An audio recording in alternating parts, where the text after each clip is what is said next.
Thousands of workers can expect a boost to their paycheck, with the living wage set to rise to $26 an hour from September. The increase reflects a spike in the cost of living and follows increases to the minimum wage and other benefits which kicked in over the weekend. Lucy Thompson explains. Aidan Donoghue is a long-time living wage advocate. He knows how difficult it is for families to make ends meet, week in and week out.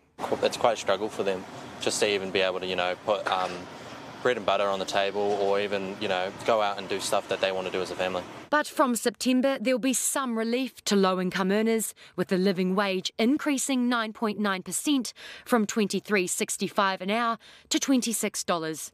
The rate will see workers at accredited living wage employers earn at least $3.30 more than the minimum wage. It means for those who are already on living wage that it continues to do its job and allow those people to live with dignity.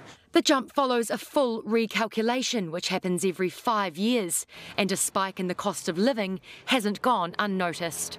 According to living wage calculations, some of the biggest cost increases since the review in 2018 are housing, household contents and services, food and transport.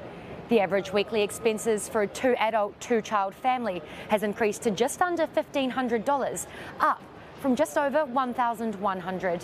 We were not surprised by that because, it's everyone's lived experience at the moment that it costs a lot more to do the basic necessities of life than it used to. But the Employers and Manufacturers Association says now is not the time for big wage increases, with businesses holding on by a thread. We can see that every day with the restaurants that can't open in the weekends, the retail shops that are having to close early, the manufacturers that are having to operate on shorter shifts. So cost pressure is right across the economy, and every time we increase costs, we threaten the viability of those businesses. Brett O'Reilly says the government should look at other ways to help lower income earners. There's been a lot of talk about changing the tax brackets. That can immediately make sure we get more money into people's pockets.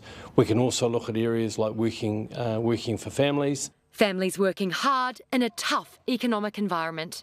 Lucy Thompson, Newshub.